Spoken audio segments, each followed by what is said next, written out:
Bismillahirrahmanirrahim. Alhamdulillahirrahmanirrahim. Wassalatu wassalamu ala rasulil mursalin. Sayyidina wa habibina wa syafi'ina wa qurratu a'yunina Muhammadin sallallahu alaihi wasallam wa ala alihi washabihi amma ba'd. Terima kasih banyak untuk teman-teman semuanya yang sudah hadir bersama kita di sini di perkumpulan BK yang pada bulan ke Jumadil Akhirah. Sekarang bertepatan pada tanggal 8 Desember 2024 yang bertepatan dengan 6 Jumadil Akhir ya, di 1446. Untuk teman-teman semuanya yang sedang bergabung, izin menyampaikan untuk mengaktifkan kameranya atau men-on-kan kameranya demi menjaga etika perkumpulan dan juga etika adab perkumpulan. Kemudian untuk teman-teman kita yang belum hadir, yang sekiranya ada kenalan, silahkan disampaikan untuk langsung bergabung dengan acara pertemuan kita pada malam hari ini. Kemudian untuk mengawali acara kita, mari kita buka pertemuan pada malam hari ini dengan membaca Al-Basmalah. Bismillahirrahmanirrahim. Selanjutnya pengarahan dan evaluasi dari pengajar BK. Kemudian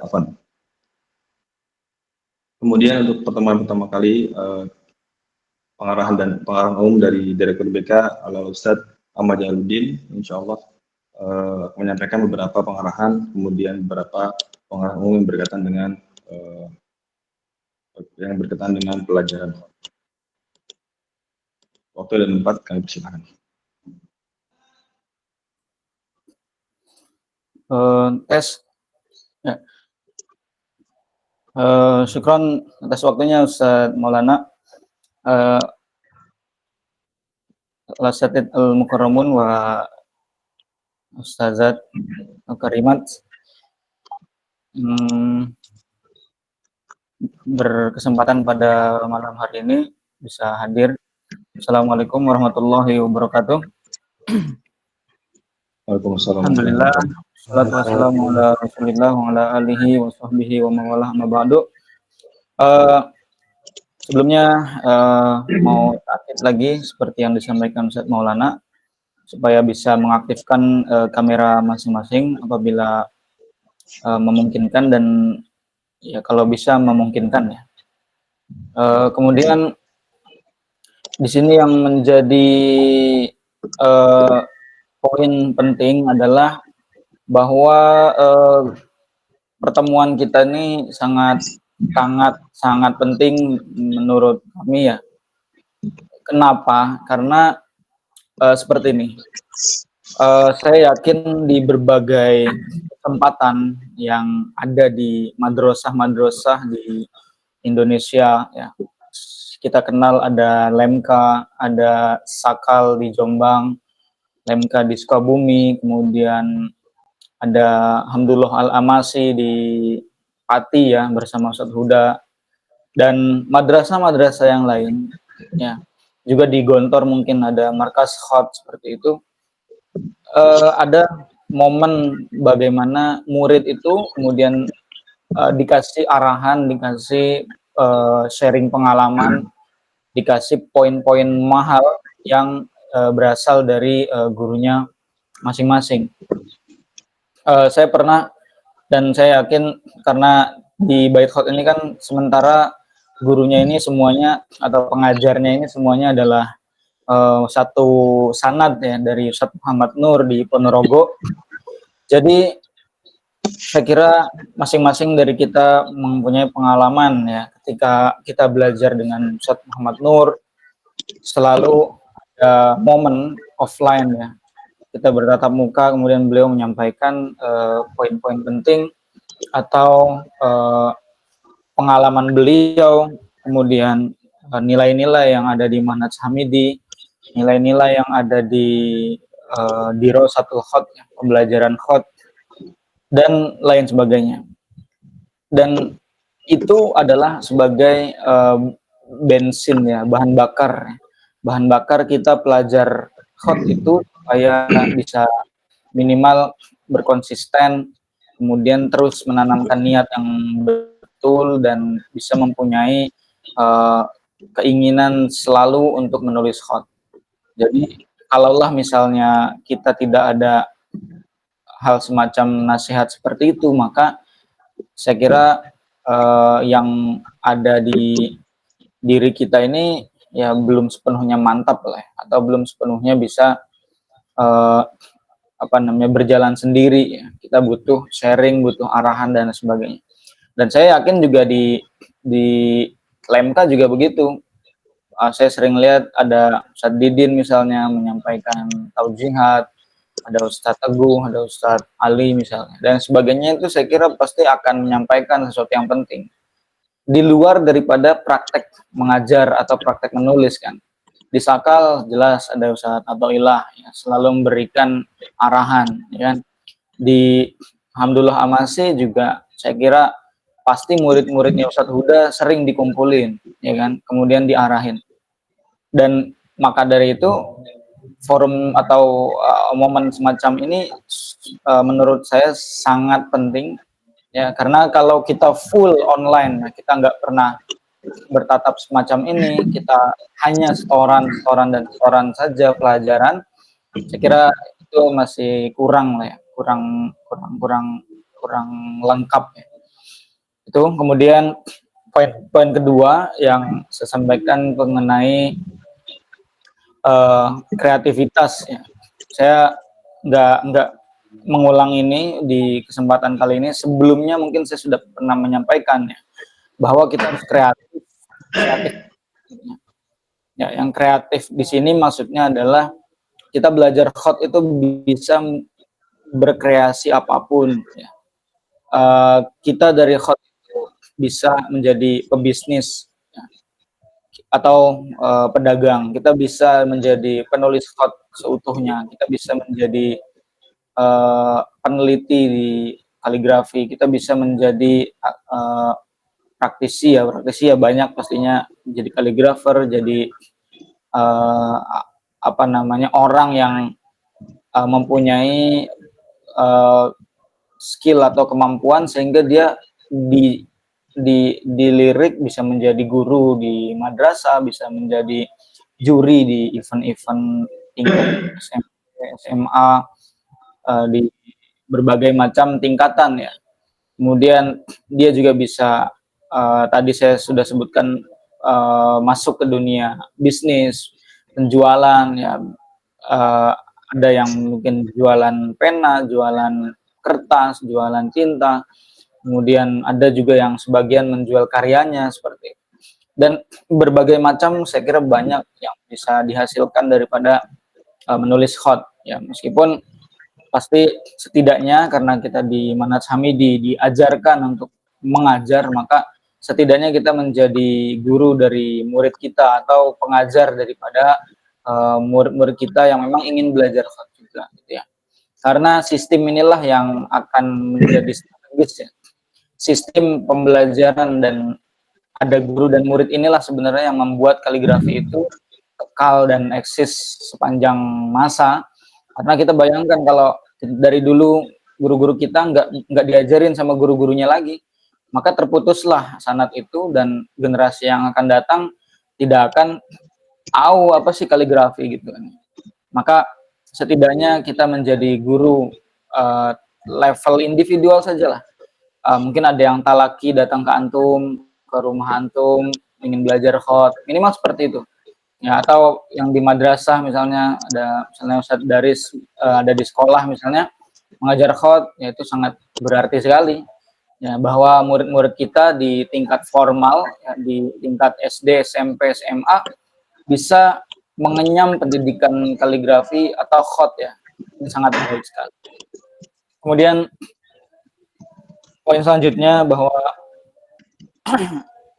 kalau bisa dan mudah-mudahan kita diberi kesempatan untuk tatap muka langsung ya, meskipun ya sesekali lah, kayak saya pernah ketemu dengan, atau saya Ustadz Maulana pernah ketemu beberapa dari antum di Gontor Putri kemarin ya, seperti itu kita sangat-sangat berarti ya. Jadi minimal semuanya nih diantara kita yang ada di Bait Khot ini bisa bertatap muka ya, entah kapan dan di mana, sehingga minimal pernah bertemu, ya kan, minimal pernah bertemu.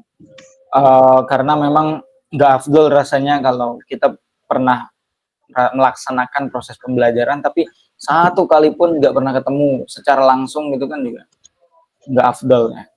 Minimal satu kali lah dalam masa pembelajaran kita. Ya entah pertemuan yang disengaja maupun tidak disengaja. Kemudian kita harap kita harap semua dari kita ini memegang terus khot, ya, memegang terus khot ini sampai seterusnya. Kalau misalnya memang terdetik di pikiran kita atau di hati kita untuk berhenti suatu saat untuk dari khot ini, maka kalau kami bisa sarankan lebih baik berhentinya dari sekarang. Ya, bukan keras atau bagaimana, tapi memang apabila kita berhenti itu begini, berhenti belajar, berhenti menulis, berhenti belajar, berhenti perhatian terhadap khot, bener-bener berhentilah, ya kan? Alatnya udah nggak dipakai lagi, kita nggak pernah ngelihat khot lagi, nggak pernah nulis khot lagi, bener-bener ditinggal begitu. Saya kira lebih baik dari sekarang ditinggalkannya, karena banyak fenomena-fenomena yang saya kira kayak menurut saya kurang bagus lah menyikapinya. Pelajar-pelajar khot yang sekarang saya kenal dia berhenti misalnya, dan benar-benar berhenti gitu ya. Kalau di Malaysia itu ada, saya tahu pelajar khot yang bukan pelajar lagi, bahkan dia memang sudah menjadi master ya. Ada namanya Ustadz Fatih Rusli di Malaysia itu. Dia beberapa kali juara khot di Irsika Turki kategori Diwani Jali. Kemudian satu lagi ada namanya Ustadz, saya lupa namanya.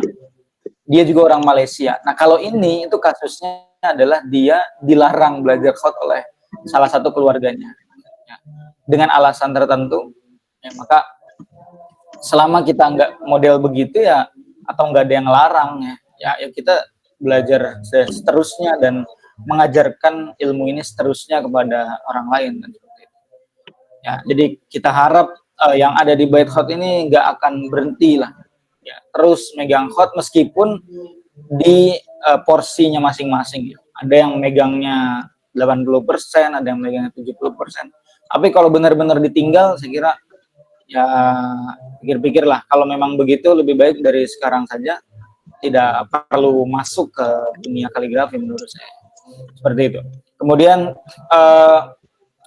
fokus apa yang sedang dipelajari sekarang, ya teman-teman semuanya, bahwa jangan pikirkan yang belum dilalui. Jadilah master di setiap khot yang dipelajari, dan itulah idealisme ya. Jadi kita kan bertahap ya. Ada yang masih di Ri'ah, ada yang dan lain sebagainya ya. Intinya dia sedang berproses pada satu bidang tertentu. Maka saya harap fokus saja di situ dulu ya. Apa yang sedang dipelajari.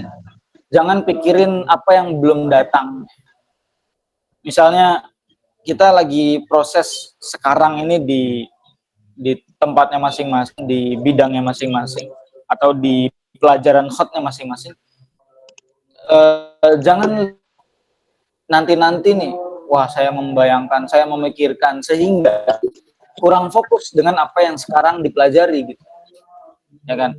Misalnya dalam simpelnya saja masih di Ri'ah, dia sudah memikirkan, melihat nggak ada salahnya ya. Artinya memikirkan sampai mengganggu dia di Ri'ah, memikirkan naskhi misalnya, atau memikirkan Diwani Jali misalnya.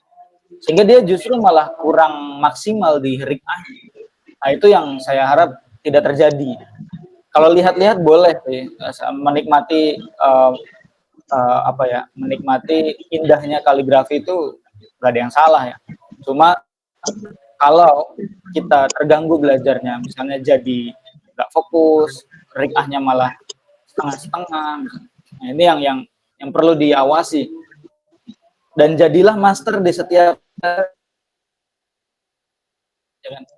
artinya ketika kita berada di pelajaran khot rik'ah, maka jadilah master, ya, jadilah penguasa, ya, jadilah orang yang ahli di khot itu dulu. Ya. Kalau kita menjadi khotot kaligrafer atau pelajar di khot rik'ah, maka dimaksimalkan pelajaran khot rik'ah itu sampai kita memasteri, ya, menguasai ilmu khot rik'ah itu. Ya. Karena justru kadang kalau kita maksimal sekali pada satu khot tertentu, maka setidaknya kita ada sesuatu yang dipegang. Jangan sampai nanti pengennya khot naskhi, pengennya khot diwani jali, tapi rik'ahnya diwaninya ketinggalan gitu.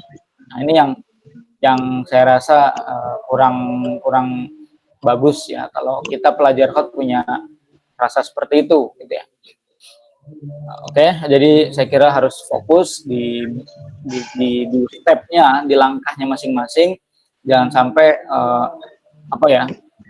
warawiri lah pikirannya ya, atau fokusnya warawiri ya.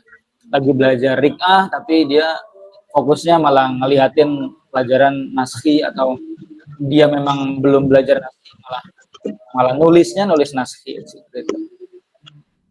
Kemudian sekali lagi saya disclaimer ya, yang barusan saya bilang fokus itu konteksnya adalah belajar di Manhaj Hamidi.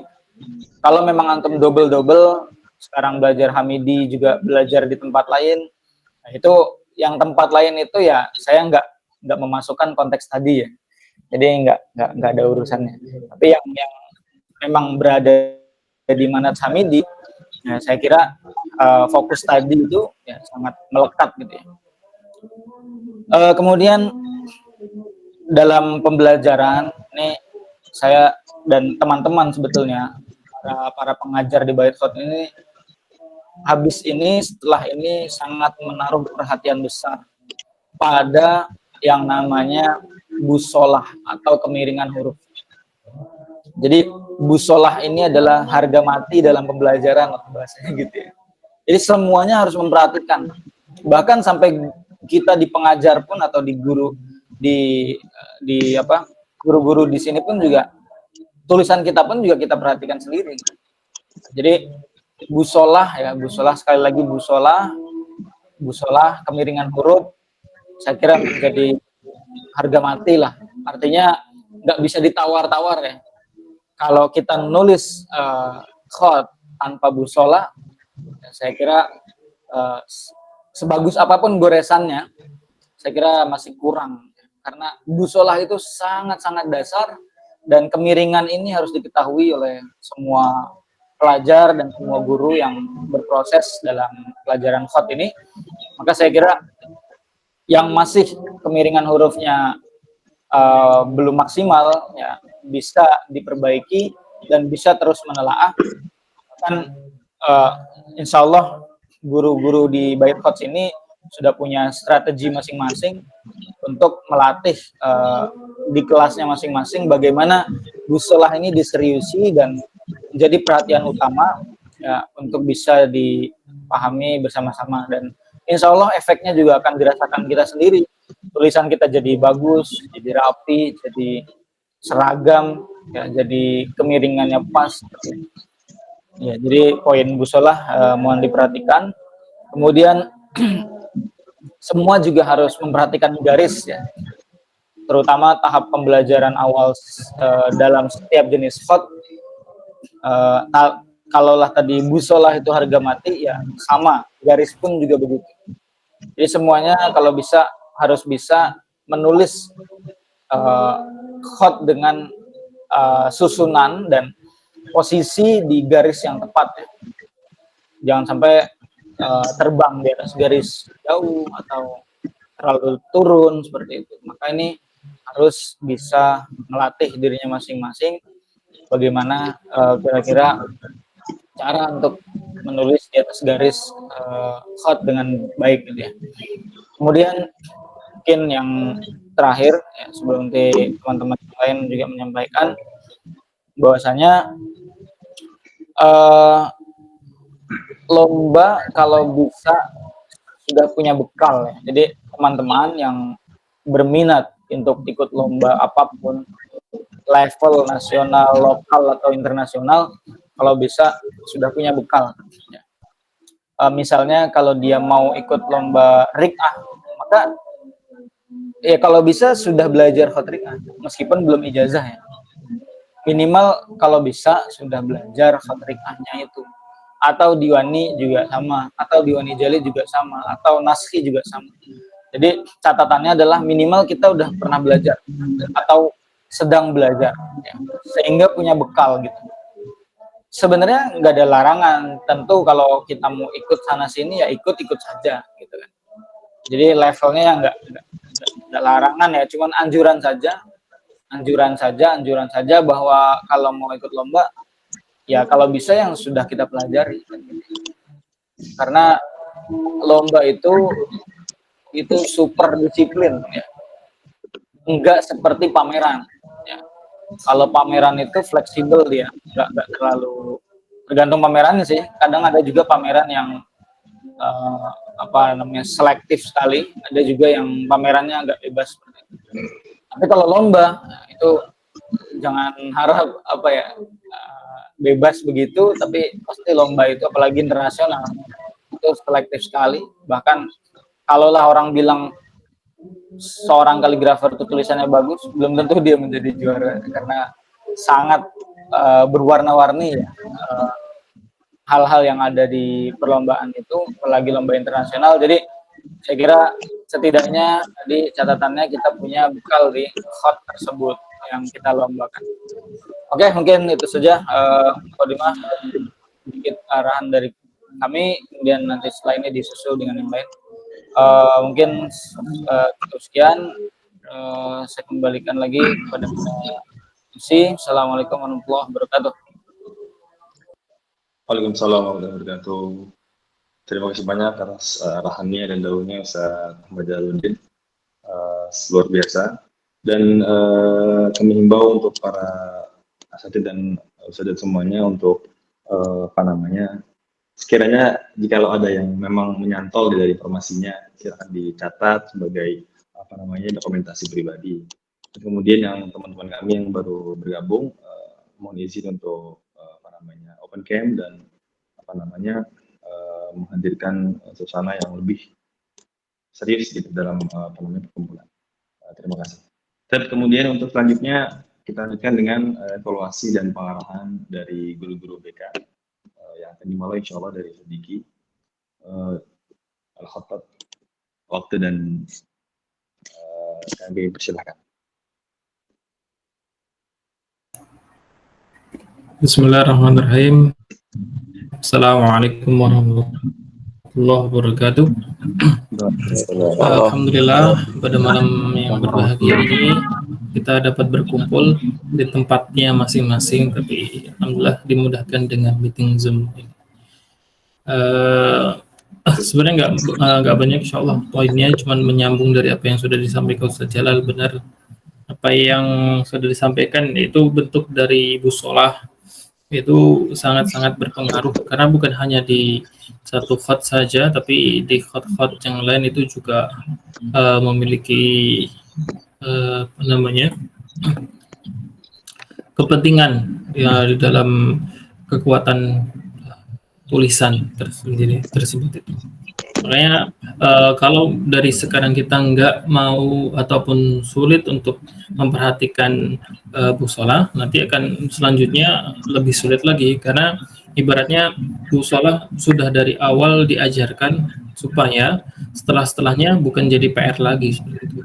Misalkan sudah masuk buku 2, kan, ataupun nanti masuk diwani jali dan khot-khot yang lain, kalau masih bermasalah di busolah, berarti ya banyak yang miss di pelajaran-pelajaran sebelumnya seperti itu. Karena memang itu yang disampaikan guru kami Ustaz Muhammad Nur bilang, karena bukan hanya di RIKAH saja, masuk ke diwani jali, nasta'lik, naskhi, dan hot yang lainnya juga itu sangatlah penting sholat seperti itu. Karena yang membuat serasi tulisan itu salah satunya juga musola.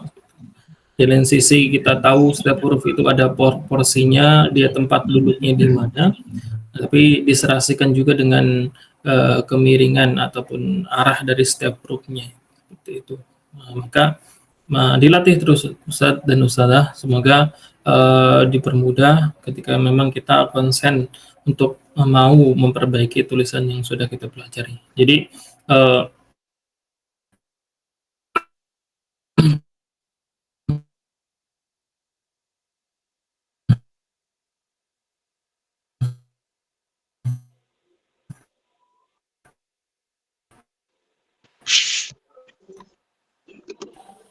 Suara antum.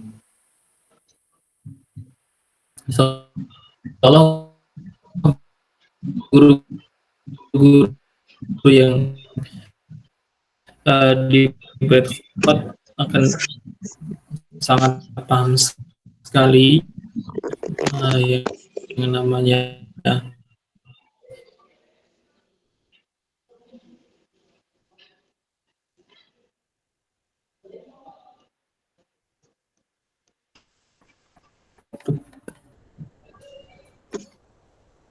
halo, Suaranya Ustaz Maulana, Mas Mo, halo, halo, Mas. halo. Halo. Om.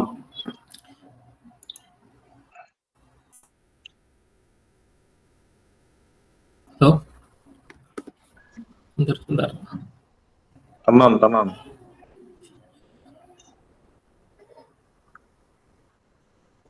Paham?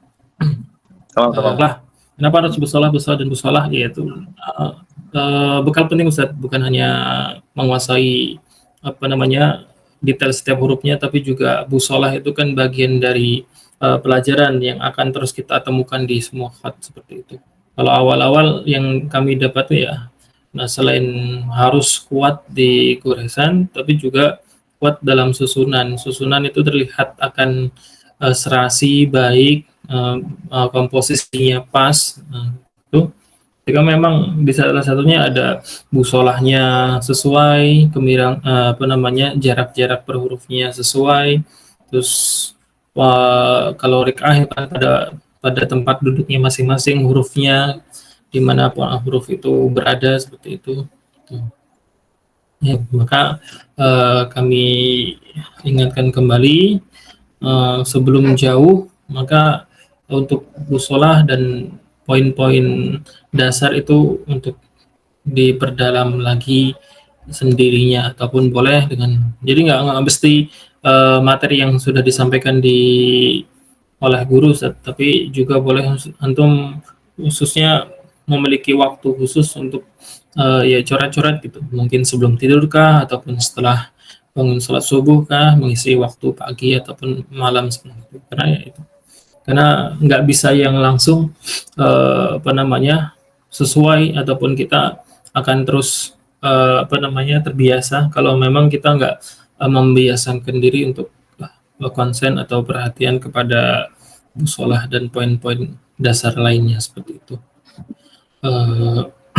Benar yang disampaikan Ustadz Jalal juga, yang namanya tadi masalah bekal ya, istilahnya mau ikut musabaqah apapun itu silahkan, itu hak antum semuanya, tapi yang harus diingat kenapa di bed khat itu kita diajari belajar dari yang dasar, seperti nggak langsung ke kalimat, nggak langsung ke kata panjang surat ayat seperti itu, karena yaitu kita membedah per hurufnya terlebih dahulu agar ketika nanti kita masuk ke kalimat itu mudah.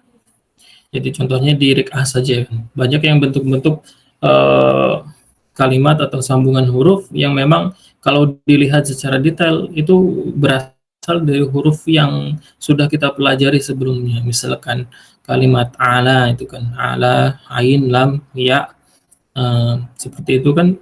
Ya-nya kalau dilihat secara utuh itu benar-benar seperti huruf yang sudah kita pelajari, ya mufradnya atau ya tunggalnya itu sama seperti yang sudah kita pelajari. Tapi misalkan kita langsung masuk ke kalimat, langsung masuk ke ayat, tanpa mengetahui bentuk detail dari setiap hurufnya, itu akan lebih sulit seperti itu. Maka dulu guru kami Ustadz Muhammad Tur banyak yang datang ke beliau dari berbagai daerah, datang tamu-tamu para khotot juga datang ingin belajar, tapi datang-datang menyodorkan materi ataupun menyodorkan tulisan yang mereka sudah bawa atau tulis sebelumnya di rumah. Setelah itu datang ke Ustadz Muhammad Tur ingin minta ditashih gitu, seperti itu. Nah, tapi ya, amat sangat jarang sekali beliau menerima untuk mentasihkannya itu. Kalau memang secara hurufnya belum menguasai, tapi setelah itu dia mencoba untuk menulis di dalam kalimat, itu akan jadi PR. PR buat siapa? Buat khototnya sendiri dan juga yang mengoreksi juga seperti itu. Alangkah jadi amat sangat banyak. Misalkan jadi satu kalimat Rabbi yasir wa la tu'asir itu kan. Terus ditulis langsung minta koreksian, padahal dia kalau belajar di huruf-hurufnya saja belum sampai huruf-huruf ain ataupun sin, belum sampai. Tapi dia mencoba menulis itu. Tapi kalau kita bedah, kita coba pelajari dari awal, belajar dari dasar, setelah itu kita coba menulis kalimat, insya Allah akan lebih mudah karena kita tahu bentuknya seperti apa, seperti itu.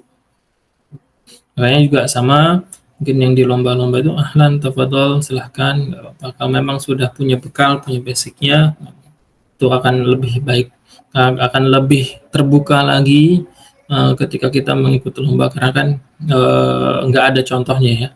Jadi dari panitia ngasih ayat ataupun hadis yang ingin diperlombakan, setelah itu kita kreasikan dengan tulisan yang sudah kita pelajari sebelumnya, seperti itu. Tapi ya seperti itu. Jadi tidak lain ya, lomba juga termasuk dari pembelajaran kita. Gitu. Nah, ya, mungkin kurang lebih itu dari kami. Kurang lebihnya kami mohon maaf. Dan pilih yang baiknya saja Ustaz. Kalau mungkin ada yang kurang-kurang kami mohon maaf. Waktu dan tempat kami kembalikan kepada Ustaz Maulana. Kurang Ustaz. Baik, terima kasih banyak Ustaz Diki atas nasihatnya, luar biasa, sangat bermanfaat dan sangat mendasar ya.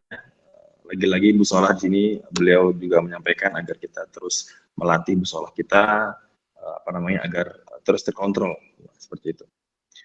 Selanjutnya evaluasi dan pengarahan dari Al-Ustadz Al-Khattab Azmi Izzuddin. Al-Waktu yakum. Oke, jazakumullah khair Ustaz. Bismillahirrahmanirrahim. Assalamualaikum warahmatullahi wabarakatuh. Waalaikumsalam warahmatullahi wabarakatuh. Alhamdulillah wassalatu wassalamu ala Rasulillah wa ala alihi wa mawalah. Amma ba'du. Yang terhormat para asatidz dan ustadzat sekalian, keluarga besar Bait Khot yang saya hormati.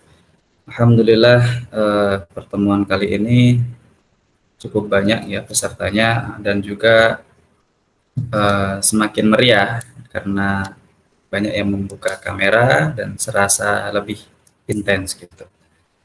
Alhamdulillah, poin yang ingin kami pribadi sampaikan adalah lebih ke penekanan tadi yang Ustadz Jalal setelah sampaikan terkait pembiasaan ya. Artinya tadi beliau cukup tegas menyampaikan kalaulah memang kita suatu hari nanti berpikir untuk meninggalkan atau berhenti dari dunia khot, berhenti saja dari sejak sekarang. Istilahnya kasarnya daripada buang-buang waktu gitu ya. Karena suatu hari nanti kita akan dihadapkan dengan realitas hidup yang menuntut kita untuk menunjukkan siapa sih kita itu. Nah, jadi kita itu siapa sebenarnya? Kita di tengah masyarakat itu sebagai apa? Nah, peran kita, apa manfaat kita itu apa sih sebenarnya? Nah, barangkali khot ini juga salah satu bidang yang bisa menjelaskan siapa diri kita. Sehingga ketika orang lain atau masyarakat atau sosial gitu yang menanyakan, ini loh ada tetangga saya yang dulu itu pernah ikut lomba atau dia pintar menghias atau bikin hiasan begitu-begitu. Nah, dari situlah ada namanya self branding gitu ya. Itu kalau misalkan kita di dunia bisnis ada seperti itu. Dan dipelajari atau tidak dipelajari, suatu hari nanti kita di masyarakat akan dihadapkan dengan hal seperti itu. Nah, maka sebelum kita betul-betul membuang waktu kita selama ini, sebaiknya kita cukupkan dari sekarang untuk mencari jati diri yang lain, begitu kurang lebih makna atau pendalaman makna dari yang Ustaz Jalal sampaikan tadi. Nah, kemudian satu trik ya, satu nasihat untuk kita bersama menanggapi poin yang tadi pun juga barangkali kita tadi betul kata Ustaz Diki, memiliki waktu khusus setidaknya 1 hari pegang pena khot. Pegang pena khot walaupun nulisnya alif banyak karena ingin menguatkan busolah yang ke atas gitu. Ada alif, ada lam, ada kaf dan lain sebagainya. Kemudian nulis ba atau sin atau huruf apa yang ke samping karena ingin menguatkan huruf busolah yang ke samping dan lain sebagainya. Nah, sehingga satu waktu itu khusus mau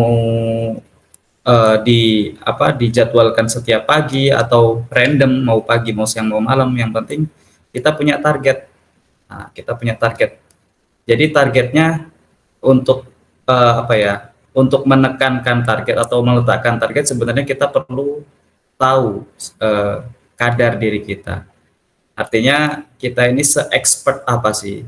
Ketika kita masih memang pemula gitu ya, kita masih pemula, maka jangan taruh target yang terlalu tinggi sehingga ekspektasi diri tidak mampu untuk meraih itu. Nah, maka pelan-pelan tadi dari awal misalkan hurufnya ba atau alif itu. Lalu kemudian nanti naik lagi.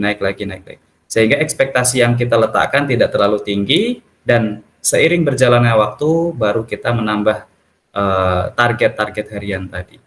Nah, dari target-target harian yang kecil-kecil itu harapannya suatu hari nanti bisa mencukupi ekspektasi kita yang awalnya itu menggebu-gebu. Nah, karena tubuh kita atau kemampuan kita sudah kuat, sudah mencukupi. Seperti itu.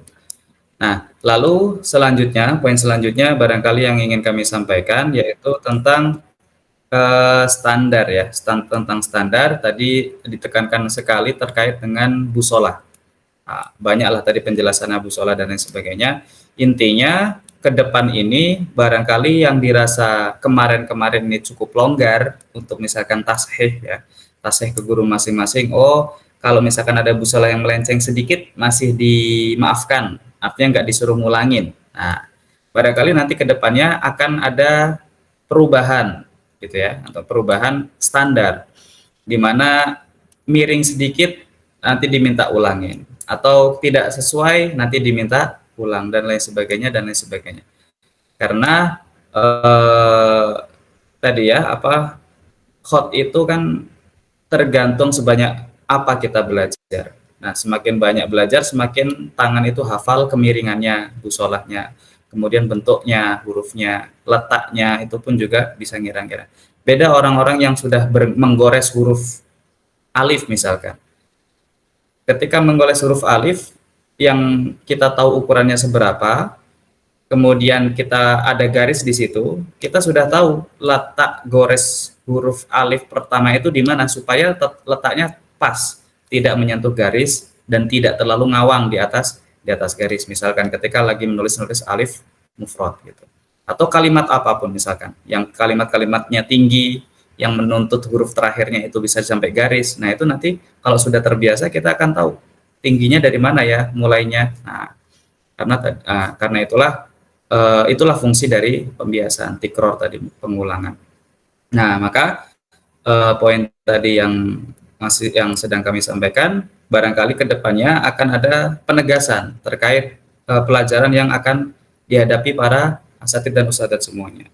Nah, mungkin nanti di kadar buku 1 Yusuf Danun ya, ini mayoritas di Rik'ah, mungkin ada sedikit kemudahan ya, kemurahan gitulah istilahnya. Tapi nanti ketika sudah masuk buku 2, nah itulah inti pembelajaran daripada khot sendiri. Nah, mungkin itu yang bisa kami sampaikan. Terima kasih untuk semuanya. Waktu dan tempat kami kembalikan kepada moderator Ustadz Maulana. Silakan.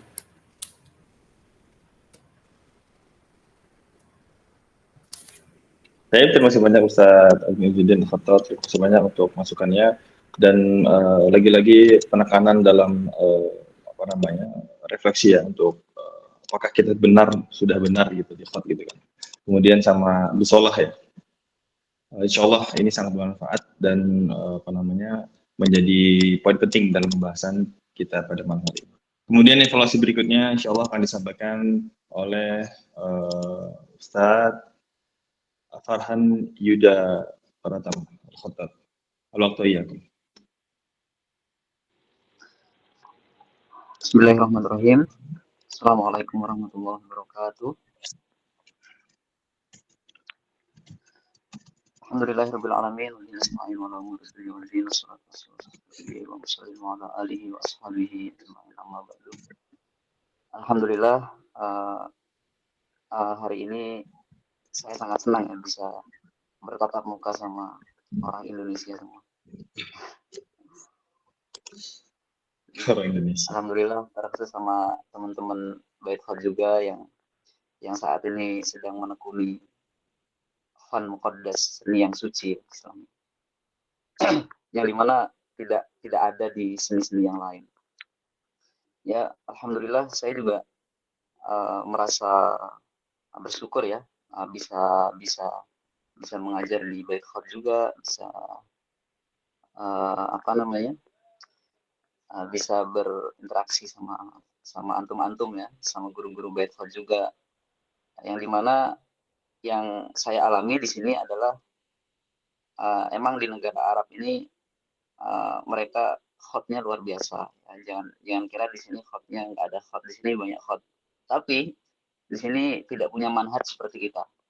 Ya, kita sebenarnya bersyukur di Indonesia yang dimana kalau orang Arab bilang Indonesia itu apa namanya yang paling terbenak dalam benahnya orang Arab, Indonesia itu apa namanya paling banyak umat Muslim.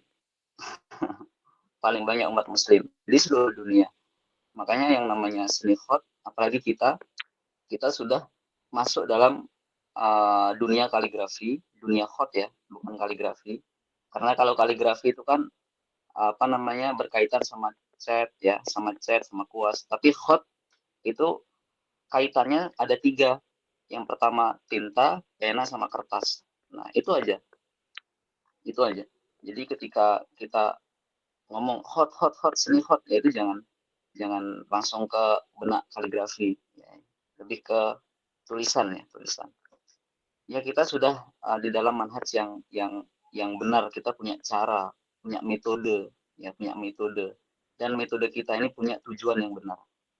Itu yang pertama. Selanjutnya poin yang kedua adalah apa itu? Pesan dari saya adalah dalam pembelajaran khot, as-sabru fil bidayah wan najah fil nihayah. Paham ya? Mungkin yang paham bahasa Arab insya Allah paham itu. As-sabru itu kita sabar di awal. Ada beberapa guru kami dulu, Ustadz Muhammad Nur, pernah bercerita ketika beliau pertama kali belajar ke Syekh Ustadz Muhammad Nur, ketika pertama kali belajar khot sama Syekh, apa yang ditanya? Kamu beneran mau belajar khot? Seolah-olah khot ini adalah serius banget gitu. Ya, kamu beneran mau belajar khot? Khot itu bukan sekedar seni loh, tapi khot itu udah masuk dunia lain. Nah, istilahnya kayak gitu. Udah masuk dunia lain. Bener. Jadi khot itu emang masuk dunia lain. Jadi kalau kita cerita tentang khot sama orang yang bukan khot, itu nggak paham. Masa kita jelasin tentang busola, mail, kemiringan, itu nggak paham mereka. Tapi khot itu emang yang saya rasakan adalah khot itu adalah dunia yang kita masuk dunia lain lah, istilahnya kayak gitu. Apa yang disampaikan oleh Syekh Bil'id ketika itu? Yajibu alaika antakuna sabarun kathir jiddan. Kamu harus bersabar banyak sekali. Terus setelah itu beliau bilang as-sabru as-sabru as-sabru. Sabarnya 3 kali, harus sabar, harus sabar. Walaupun kita nulis beberapa kali itu nggak mirip, ini kok nggak mirip ya sama kayak ya latihan tulis lagi sampai berkali-kali, sampai banyak. Kadang saya kalau latihan itu satu kertas tuh banyak. Nih latihannya nih. Jadi satu kertas itu kalau bisa dipenuhi sama latihan-latihan itu bakal mempengaruhi di tangan kita, kekuatan tangan kita. As-sabru fil bidayah wan najah fil nihayah. Maka nanti ketika sudah selesai pelajaran, misalnya ikut lomba, ikut pameran, dia akan merasakan an-najah, akan merasakan wah ternyata kayak gini loh buahnya untuk belajar khat tuh kayak gini. Nah, seperti itu. Terus poin yang ketiga, tetap konsisten ya, jangan noleh kanan kiri, bener yang telah dibicarakan oleh Ustadz Jalal yang pertama tadi adalah kita tetap konsisten ya. Segala sesuatu kalau nggak konsisten ya gimana, nggak bakal berhasil. Kuncinya konsisten adalah punya tujuan. Apa tujuannya ya, harus punya tujuan. Gimana caranya, harus punya tujuan. Jadi kalau emang tekunnya ahlinya di khotrika ya sampai dalam itu khotrika sampai antum nemuin asror ya, apa asror itu kayak rahasianya. Terus misalkan di diwani atau di jali diwani itu harus sampai menemui titik tersembunyinya. Bahkan khotot di Turki sekarang seperti Ustadz Hakan Arsalan, mungkin lihat di Instagram. Apakah pernah lihat beliau nulis diwani? Enggak tahu, tapi beliau ahlinya di naskhi. Bahkan sekarang beliau lagi nulis mushaf. Yang antum lihat postingannya di Instagram itu banyak sekali latihan beliau. Itu di naskhi, beliau nggak toleh diwani, beliau nggak toleh rik'ah, beliau nggak toleh sulus. Tapi beliau tekunnya di naskhi. Dan saat ini luar biasa beliau, luar biasa. Nah, setelah itu bahkan ada kisah Syekh Hamid Al-Amidi adalah salah satu kaligrafer besar. Bahkan beliau dijuluki sebagai Malikul Khattat, rajanya Khattat di Turki. Ketika sebelum wafatnya beliau apa yang beliau ucap? Kalau nggak salah sekitar beberapa hari sebelum wafat beliau ngomong gini. Beliau tuh Malikul Khattat loh, Raja Khat di Turki. Beliau bilang, saya nggak masalah mau saya meninggal besok seminggu, saya nggak masalah. Tapi saya sangat sedih, saya sangat menyesal, saya butuh 100 tahun lagi untuk menekuni khat ini, untuk mencari asrornya khat ini. Bayangkan, Khattat besar Malikul Khattat masih butuh 100 tahun lagi untuk menyelam ke dunia khat. Nah, jadi luar biasa, beliau merasa kurang, walaupun beliau itu sudah Malikul Khattatin, seperti itu. Terus poin yang sebelum terakhir, idza tarakta al-khattu fal khattu yatrukuka. Nah, kalau paham ya, jadi kalau kita ninggalkan khat, kita bosan sama khat, terus kita ninggalin khat, maka khat bakal ninggalin kita. Nah, khat bakal jauh sama kita. Maka dengan apa? Kalau kata saya kemarin sempat berdialog sama Ustadz Bader, beliau murid dari Ustadz Daud Dektas, kemarin sempat ke Qatar juga.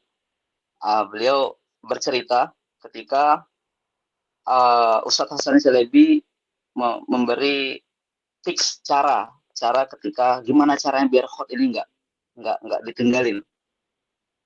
Kata beliau adalah usahakan sehari itu 10 menit saja latihan. 10 menit. Kalau nggak bisa latihan, minimal melihat. Nah, karena dengan penglihatan itu nanti di kepala kita akan merekam.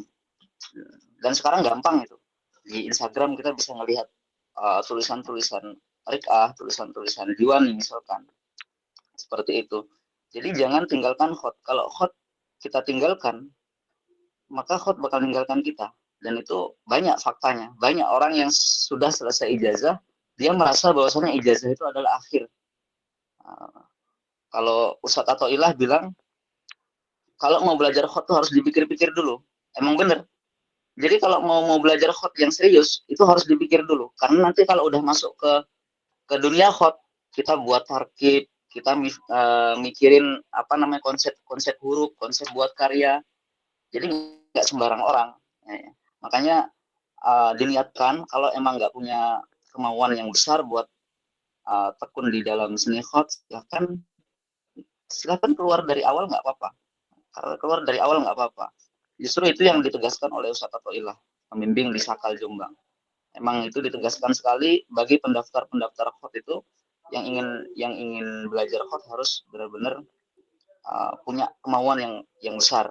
Gitu.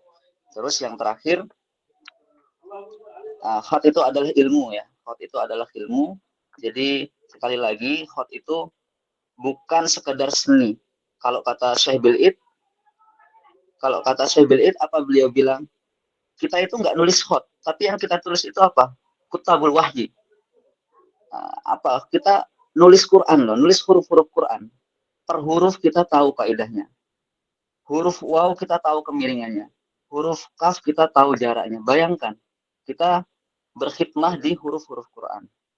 Itu luar biasa kan? Jadi kalau punya kemauan yang luar biasa masuk di dunia khot itu cukup luas. Jadi nggak ada habisnya. Jadi kalau orang sekedar belajar khot untuk nambah ilmu atau nambah mengisi kekosongan atau itu salah besar. Jadi harus punya tujuan yang tepat. Terus nanti khot itu mau dibawa kemana? Apalagi manhaj kita adalah tujuannya bukan untuk tulisannya bagus, tapi untuk menjadi seorang guru dimanapun itu. Seperti itu. Mungkin itu aja dari saya. Mungkin dilanjutkan oleh Ustaz Maulana. Assalamualaikum warahmatullahi wabarakatuh.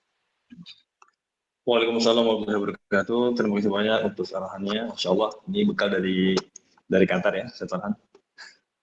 Alhamdulillah, sangat berkesan. Teman-teman semuanya, guru-guru semuanya, Ustaz semuanya, mungkin yang terakhir izinkan saya untuk memberikan evaluasi ya bahasa seperti itu. Kalau mungkin gini, untuk sedikit refleksi untuk beberapa waktu ke belakang ya. Sebenarnya kalau ingin memberikan sebuah perhatian itu kita melihat sirkulasi daripada edaran pelajaran seperti itu. Karena itu menjadi sangat menjadi perkara dasar. Kita jangankan yang bersifat bahasanya itu bersifat yang 3 minggu sekali, yang sebulan sekali aja ini cuma 30 orang yang datang untuk perkumpulan dari 56 peserta siswa Bait Khot, cuma 30 orang, berarti kurang lebih hampir setengah. Nah berarti memang ada masalah dalam tujuan dan niatnya seperti itu. Kalau kita lihat, memang bukan jumlah yang sedikit ya untuk tidak, maka sangat disayangkan kalau dari antara antum tidak ikut dalam kumpulan wajib bulanan seperti itu.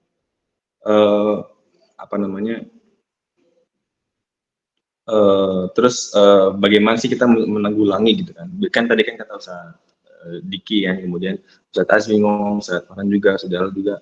Bagaimana jangan-jangan kita ini salah jalan gitu kan? Apa jangan-jangan kita ini masuki sebuah gerbang yang memang bukan gerbang kita harusnya gitu kan? Jadi kalau misalkan al-khatu fihil bidayah wa najah fil nihayah. Nah, kita kalau misalkan belum berani untuk sampai itu, ternyata dalamnya sangat banyak aspek-aspeknya. Maka silakanlah gitu. Kapal belum berlayar, silakan turun gitu. Bahasa seperti itu. Karena akan berkonsekuensi logis yang ke depan itu akan menjadi antum jadi bingung gitu. Karena khat itu nggak cukup. Belajar ri'ah itu berapa tahun sih gitu. Jujur aja saya pribadi sampai sekarang detik ini saya masih mengenal ri'ah. Jangan usah jalan dengan Ustaz guru-guru baik yang lain, kita masih menelaah rikah. Bahkan sekarang ada progres untuk memahami bahasa Turki melalui teman-teman kita yang belajar di sana. Apa sih yang ditulis sama Ustaz Muhammad Izza itu apa gitu. Kita masih berusaha untuk menelusuri gitu. Yang bisa bahasa Turki kita telusuri, kita cari bantuan teman-teman kita.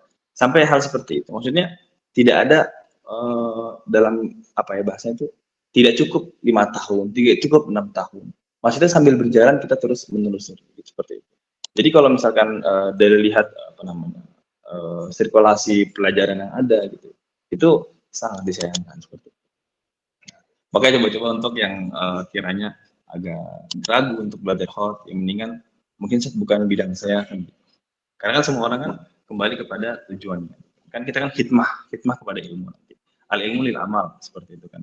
Walikuli wijatun wa malihat. Jadi kita kan ditanya juga kan gitu. An ilmihi fi ma'anfa. Jadi kalau kita belajar hot kemudian ijazah dapat nih, terus habis itu kita nggak dibawa kemana gitu ilmunya. Itu kemungkinan yang menjadi tanggung jawab nanti seperti itu. Ya, kita belajar jauh-jauh lama-lama 2 ijazah 3 ijazah. Tapi boro-boro ngajar gitu, buat karya aja enggak gitu. Itu menjadi sebuah hal yang saya lihat dari ini permasalahan yang mungkin personal tapi sayang gitu, sayang banget seperti itu. Karena Al-Mukarram Ustaz Amun itu juga pernah nyampaikan beberapa kawan-kawan kita yang sudah belajar itu ya tinggal aja seperti itu. Dan kalau kata Ustaz Farhan Yuda, hot itu kan keilmuan gitu, hot itu juga seni. Hot itu lebih dari seni sebenarnya kan. Bisa juga kalau dari segi arsitek itu saya pernah mengkaji kalau hot itu ya seni ya ilmu arsitek itu seni dan ilmu. Jadi, juga dengan demikian dan hot itu juga seni ya ilmu juga. Bahkan kalau merujuk ke bukunya Syekh Muhammad Hussein Nasr ya, yang insya Allah kalau kita sempat untuk bahas nanti kita kaji ulang gitu. Ternyata ada sisi-sisi filsafatnya dari bagaimana huruf-huruf itu memiliki makna di balik pembentukannya seperti itu. Ya luar biasa sangat dalam seperti itu. Dan jangan lupa bahwasannya proses kita belajar itu melalui jalur panjang. Gitu.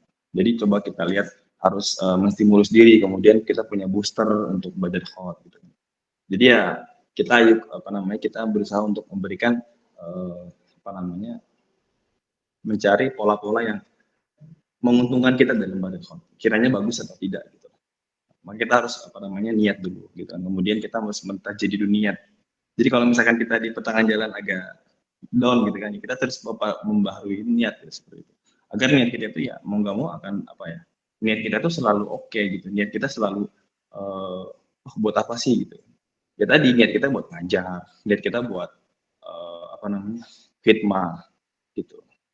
Dan jangan salah kalau kemarin tuh saya pernah mengkaji bahasa Inggris bukunya itu. Jadi kenapa orang Barat itu banyak sekali di gereja-gereja itu patungnya itu luar biasa, hebat sekali. Bisa memahat, bisa mengukir, bisa bahkan dewa-dewa mereka diukir. Karena itu wujud penghargaan mereka kepada sosok yang mereka agungkan, sosok yang mereka muliakan, sosok yang mereka cintai itu sampai mereka dibuat pahat di patung. Nah kalau kita mengaplikasikan itu dengan cara menuliskan ayat Allah, kalau mulut kita membaca, mata kita melihat mushaf, pikiran kita menerjemahkan, jawarih kita itu yang mengaplikasikan dengan kegiatan sehari-hari. Nah, jari jemari kita ini yang menulis ayat Allah. Karena mau nggak mau waktu kalimun aidihim, bayangkan kalau misalkan kita di akhirat tuh tangan kita bicara. Waktu kalimun aidihim, ya Allah ini tangan kita ini udah nulis usap 20 kali. Itu kan keren. Jadi sampai ke sana gitu. Maksudnya tujuan kita tuh waktu itu bukan sekedar hanya untuk gaya-gayaan gitu ya, naudzubillah, hanya seperti itu. Itu kalau misalnya kita punya landasan kuat, insya Allah kita tuh semakin semangat gitu. Nah, benar kembali ke metode. Saat kita kan belum syariah segala macam, kita belum punya sampai ke nasi. Nah, benar kata Ustaz Farhan, kita ingat yang kita unggulkan itu metode. Sebenarnya ya kita akan nyampe ke situ tapi sabar. Ya, Ustaz Emdur aja yang sudah belajar nasi di Indonesia ketika itu saya belajar mulai lagi dari titik. Ini pertanyaan berarti ya mau kita harus sabar. Sobrun kasih seperti itu. Nah, nanti kalau kita sudah punya itu kan kita konsistensi. Jadi beda dengan orang yang konsisten dengan orang yang semangatnya itu tiba-tiba semangat ya, seperti kayak apa bahasa itu panasnya apa gitu kan. Nah, itu beda sama orang konsisten gitu. Orang yang konsisten setiap ada lomba ikut. Orang yang konsisten 2 hari sekali tamrin, 2 hari sekali rapor. Itu kemungkinan akan berlipat ganda itu dampaknya seperti itu. Kalau saya lihat seperti itu, apalagi kalau merujuk ke buku Atomic Habits kan itu. Jadi kalau misalkan kita 2 hari sekali, saat 2 hari pertama menghasilkan 2 poin, 2 hari kedua menghasilkan 4 poin, jadi 4 poin. nanti pada satu 2 hari kelipatan 2 hari itu bisa menghasilkan 10 bahkan 20. Maka antum kalau melihat teman-teman kita yang sudah sering ikut lomba, itu langsung kebayang di benak itu. Oh, lomba ini seperti ini, caranya seperti ini, nanti step-stepnya seperti itu udah terskema dengan baik. Bahkan udah expert lah di bahasa di bidang itu. Jadi perlu namanya jam terbang, perlu namanya latihan. Sama kayak orang buat alif yang baru buat alif. Ada yang sudah beribu kali alif dia buat. Pasti beda dengan orang yang baru 100 kali. Karena mau nggak mau itu kita hargai dengan cara seperti itu. Kan bahasa itu kan kalau di itu kan sumastaqom bukan ya. Jadi kita istiqomah aja gitu, latihan aja. Nanti tangan kita tuh akan gerak sendiri. Atau bahasa itu masa knowledge lah seperti itu. Terus juga apa namanya? Ya,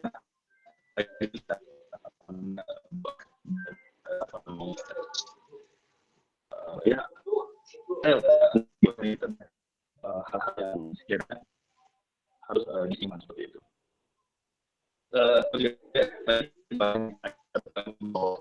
Ini sholat istilah sholat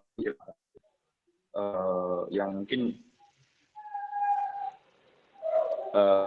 apa namanya? Ya, busolah itu sebenarnya benar-benar asal kalau kita lihat busolah. Jadi kita harus seluruh innalillahi walladzina yuqatiluna fi sabilillahi saffan. Kita harus tahu nilai-nilai seperti itu. Jadi ya teman-teman yang busolah-busolah yang masih bermasalah ya coba nanti beberapa metode dan pengembangan insya Allah akan ada untuk bagaimana sih cara kita berbusolah dengan baik. Nanti insya Allah kita coba untuk menawarkan metode ini melatih busolah dengan beberapa metode. Ini poin lagi, insya Allah ada 2 lagi. Tidak ada,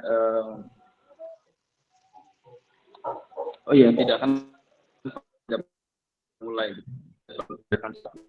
maka ada saja pernah menyampaikan masalah kita adalah tidak sempat ya sebenarnya yang dibahas kita yang menyempatkan diri baik orang-orang yang semua kerjaan ternyata bisa ya usia ya tidak mudah memang untuk bisa mengatur seperti itu tapi untuk sekiranya dalam setahun kan seperti itu misal latihan sebulan belum sempat 1 kali waktu aja sih.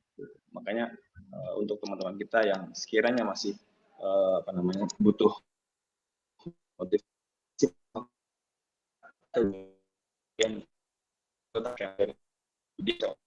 apa namanya agar terus kayak seperti itu. Mungkin dari saya saja adalah teman-temannya, insyaallah ini